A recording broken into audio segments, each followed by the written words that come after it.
ने अध्यक्ष महोदय को आज सदन का अध्यक्ष चुने जाने के लिए बहुत बहुत बधाई, असंख्य शुभकामनाएं। और आपके पोशाक से शायद परिचित हो रहा है कि आपने कुछ खोया है, और ये सदन के साथ साथ मैं भी आपकी इस दुख की घड़ी में सहानुभूति प्रकट करता हूं।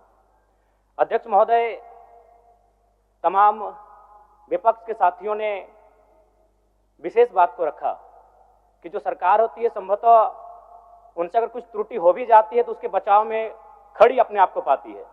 तो इसलिए अगर आप वास्तव में अगर झारखंड राज्य की समस्याओं से परिचय होना चाहते हैं तो आपको विपक्ष में बैठे और नए विधायक जो चुनकर आए हैं उन्हें आपको बेहतरीन अवसर देने का प्रयास करना होगा।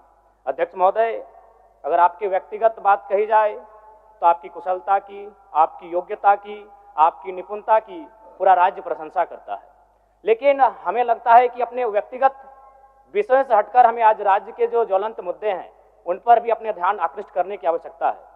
अध्यक्ष महोदय, मैं झारखंड लोकतांत्रिक क्रांतिकारी मोर्चा अपने पूरे संगठन की ओर से आपको बधाई देता हूं और आपसे विशेष मांग करता हूं, चूंकि मैं जिन परिस्थितियों से यहाँ से चुनकर आया हूं, कहीं ना कहीं राज्य के शोषित वंचित लोगों की एक बहुत बड़ी अपेक्षाएं हैं। इसलिए जिस दृष्टि से आप सत्ता पक्ष को देखेंगे, जिस दृष्टि से आप विपक्ष को देखेंगे, उसी दृष्टि से मुझे भी और मेरी पार्टी की ओर से मुझे बात रखने का अवसर दिया जाएगा। मैं आपसे ये मांग करता हूं, क्योंकि आज जो हमें बात को रखने का अवसर दिया गया है ये बधाई है। मैं आपको पुनः बधाई देने के साथ साथ बस मैं ये कहना चाहूँगा, चूँकि मैं एक छात्र के नाते इस विधानसभा में आया हूँ, छात्र की गलियों से, छात्र आंदोलन से मैं पहचान बनाकर आया हूँ, और मैं आपके माध्यम से सरकार तक ये संदेश देना चाहूँगा।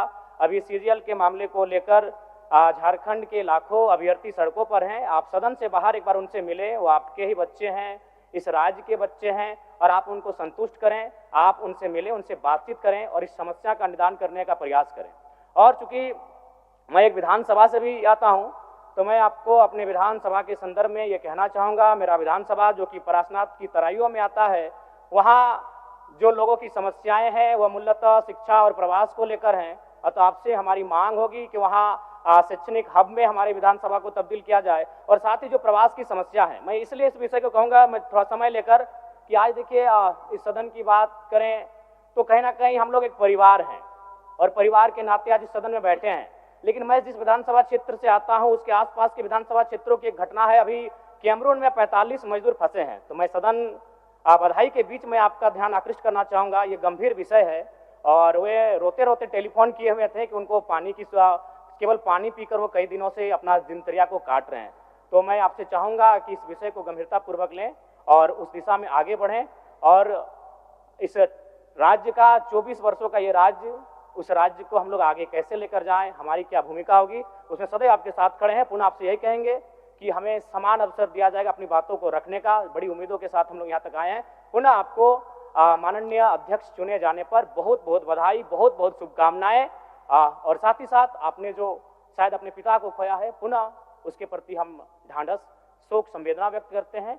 धन्यवाद। जोहार। झारखंड के तमाम शहीदों को नमन, वंदन। जय झारखंड, जोहार झारखंड। माननीय मुख्यमंत्री जी, माननीय मंत्रीगण, सभी दलों के माननीय नेतागण, सभी माननीय सदस्यगण, मुझे सर्वसम्मति से पुनः इस सदन के अध्यक्ष के रूप में दायित्व निर्वहन करने का अवसर प्रदान किया। इसके लिए मैं आप सबों का